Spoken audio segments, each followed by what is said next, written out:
Hola, bienvenidos a una nueva reseña. Hoy vamos a hablar de un libro muy reconocido llamado Frankenstein de Mary Shelley. Este libro indudablemente es un clásico. El libro es una caja de sorpresas, tiene muchas cosas que uno como lector no se espera y asombra bastante. Este libro fue publicado en el año de 1818 y aunque ha sido catalogado como un libro de corte gótico, a mi parecer me da la impresión de que tiene más aire de un libro de corte romántico. Y con esto me refiero a ese movimiento donde los autores expresaban sus emociones, sentimientos y fantasías con el ánimo de conmover al lector. La edición en particular que yo leí, me gustó mucho, tomando en cuenta que es una edición que tiene muchas ilustraciones. La mayoría de esas ilustraciones son muy bonitas y además tiene unos apartes a los lados de las páginas que son muy útiles para dar contexto a la lectura. Bueno, ahora sí, ¿de qué va este libro? Este libro comienza cuando un joven capitán, un hombre con aire de aventurero, se dirige hacia el norte, hacia una zona peligrosa, con el fin de encontrar una nueva ruta. Durante ese recorrido a través de una zona bastante peligrosa que estaba rodeada de témpanos de hielo, ve a lo lejos algo que se moviliza como en una especie de trineo, una cosa bastante rara en esa parte del mundo. Posteriormente, continuando con su viaje a través de los témpanos, ve a otro hombre en otro trozo de hielo gigante y esta vez el capitán decide acercarse para ayudarlo. El hombre, al ver el barco, le pregunta hacia dónde se dirige y añade que solo subirá al barco si se dirige hacia el norte, cosa que sorprende bastante al capitán porque da la impresión de que estuviera, no sé, como esperando un bus que lo llevara a un destino solicitado en un lugar tan desértico y tan peligroso como es el Polo Norte.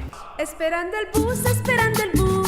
Al saber que el capitán también se dirige hacia el norte, este misterioso hombre decide subir al barco y ya una vez en el barco se toma su tiempo para recuperarse y luego de esa recuperación o luego de que se encuentre mejor le cuenta al capitán una fascinante y trágica historia. El hombre al cual ha recogido este capitán y el hombre que comenzará a describir su relato se llama Víctor Frankenstein. Bueno, y hasta ahí les puedo contar con el ánimo de no arruinar los detalles de la lectura. Lo que sí les puedo decir es que el libro engancha muy fácilmente y la forma en cómo está descrita la narrativa hace que se lea de manera muy fluida. Este libro está escrito en un estilo epistolar muy similar al estilo que maneja Bram Stoker en el libro de Drácula. Y con eso me refiero a que se cuenta a través de cartas y es una persona contando la historia de otra persona que a su vez le va a llegar a otra persona.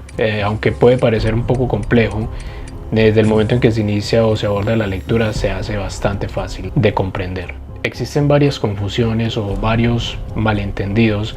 Uno de los más comunes es el concepto de lo que es Frankenstein. El título completo del libro es Frankenstein o el moderno Prometeo y es muy común que se suela confundir o se suela asociar el nombre de Frankenstein a este monstruo, a esta creación que es la que protagoniza gran parte del libro. Sin embargo, hay que aclarar que Frankenstein alude concretamente al creador de esta criatura o este, entre comillas, monstruo, y el nombre es Víctor Frankenstein. La creación o el monstruo, entre comillas, no tiene nombre, él es el innominado. Víctor Frankenstein nunca quiso darle un nombre a esa creación suya. Otra confusión u otro malentendido tiene que ver con la descripción física de este personaje que no tiene nombre. Acá pueden ver cómo los medios nos han hecho ver entre comillas, al Frankenstein, es decir, a la creación de Víctor, como una figura proveniente de la primera adaptación interpretada por Boris Karloff, que representa a un ser grande, verde, con unos muy característicos tornillos en el cuello y de cabello corto y con un caminado bastante pesado, bastante lerdo. Sin embargo, hay que aclarar que la descripción física dentro del libro es bastante vaga y solo aluden a un ser grande y que tiene ciertos rasgos de humano. Este ser sin nombre, el innominado, es un ser que está hecho de retazos o de recortes de otros humanos. Su apariencia es más bien grotesca y repulsiva. Eventualmente lo que dan a entender es que está hecho con las partes de otras personas que ya murieron, es decir, muchas partes de otros muertos que el propio Víctor Frankenstein se encargó de exhumar, y con eso fue que armó esta creación.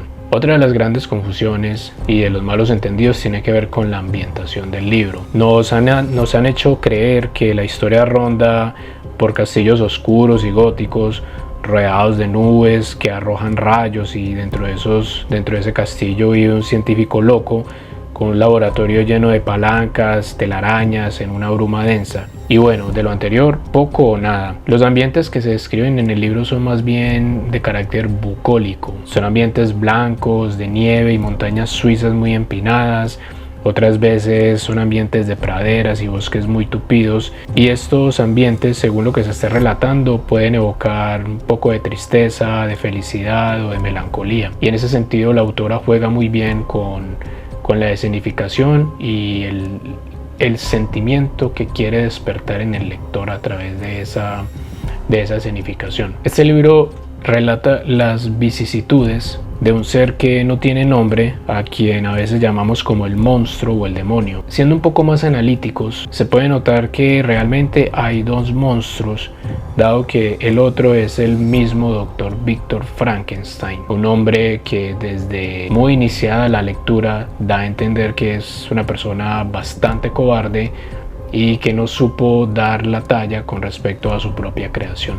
Y este señor, Víctor Frankenstein, una vez sació su deseo de querer jugar a Dios, y dar vida a algo, simplemente lo abandona y lo deja a su suerte. Un ser que, aunque gigante y fuerte, realmente es un niño en su esencia, que no sabe cómo vivir y que además sufre el rechazo a donde quiera que llegue por su apariencia física. Debido a que la novela está construida de manera epistolar o semi-epistolar, hay cambios respecto a lo que tiene que ver con quién está contando la historia. La mayoría del tiempo ocurre en primera persona, y con eso nos referimos a que es el propio doctor Frankenstein quien está contando su tragedia. Y a veces esto se describe dentro de una carta que el capitán está remitiendo a una hermana. Y en ese sentido la historia se parece como a esas muñecas Matrioshka, donde hay una muñeca dentro de otra muñeca que a su vez está dentro de otra muñeca. Ahora vamos a referirnos a el segundo título, que no es tan conocido, de este libro, dado que el título completo es Frankenstein o el moderno Prometeo. Vamos a hablar de esa parte que se denomina el moderno Prometeo. Con esto se hace alusión a Prometeo, aquel que robó el fuego sagrado del Olimpo y se lo dio a los humanos para que no sufrieran. Sin embargo, también existe otra interpretación respecto a la figura de Prometeo como un escultor de la humanidad y aquel que creó al hombre a partir de la arcilla. Y en ese sentido se asocia a esa figura que juega un poco a ser Dios. Frankenstein estaba obsesionado, muy obsesionado, con la idea de crear vida a través de la electricidad. Y la verdad es que lo logra. Pero luego, cuando logra su objetivo, abandona su creación a su suerte, y aquí viene uno de los tantos o algunos de los tantos cuestionamientos que se pueden tomar del texto. Uno podría ser: ¿es ético crear algo para luego dejarlo en sufrimiento pasando desgracias? Y extrapolando un poco, esto no necesariamente tiene que referirse al hecho de crear vida. Muchos modernos Prometeos han existido, dejando legados que la humanidad ha usado de manera irresponsable y de manera nefasta. Solo para dar dos ejemplos de esto, podríamos mencionar por un lado a Robert Oppenheimer, quien participó del diseño y de la creación de la primera bomba nuclear. Y luego de esto se desató una fiebre por fabricar bombas nucleares, a cuál de todas más destructora. Y otro referente un poco más cercano y un poco más moderno tiene que ver con Sam Altman, aquella persona que está detrás del diseño y de la masificación de lo que tiene que ver con la inteligencia artificial, es decir, aquella persona que está detrás de la creación del famosísimo ChatGPT. No podemos catalogar a estas personas como malas, ni mucho menos, solo que sus creaciones desde el punto de vista ético se han ido por unos caminos que han demostrado ser muy peligrosos, además de poner en riesgo la existencia de la humanidad. Sobre la escritora Mary Shelley o Mary Godwin de Soltera, Nació en una familia de intelectuales y en una familia acomodada, de clase media. A los 16 años, de manera muy joven, se enamora de un poeta muy reconocido para ese momento llamado Percy Shelley, y de ahí adquiere su nombre conocido, más famoso, que es Mary Shelley, su nombre de casada.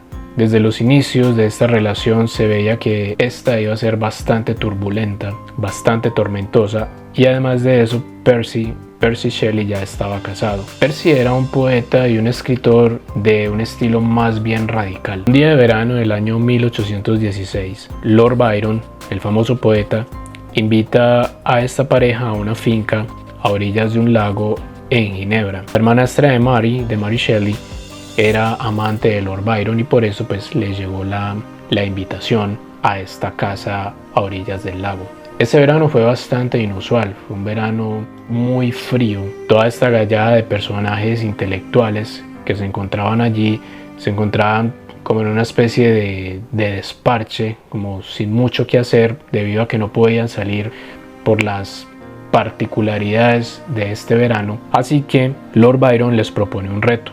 Les propone que en una noche creen una historia de terror para contar a los demás. De esta manera, entre Lord Byron y su médico, el señor Polidori, crean relatos de vampiros. Y la pobre Mary Shelley pues se encontraba bloqueada y hasta ese momento nada se le había ocurrido.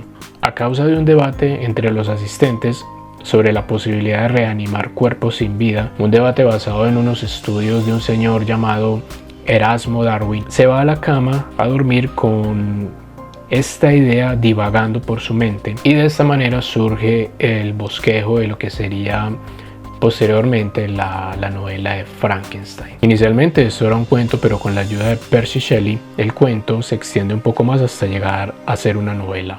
Los últimos días de Mary Shelley fueron unos días muy tormentosos, fueron días muy agónicos, llenos de enfermedades, dolores de cabeza y parálisis que no le permitían escribir. A los 53 años, relativamente joven, muere Mary Shelley al parecer por un tumor cerebral. Algunos un poco más usados llegan a plantear la hipótesis de que Mary Shelley se suicidó, precisamente debido a la constante agonía y el constante dolor que le generaban estas enfermedades. Bueno, creo que con esto ha sido suficiente por ahora con esta breve reseña. Es un libro muy recomendado, es un clásico por naturaleza, es un libro escrito de una manera muy amena, muy sencilla.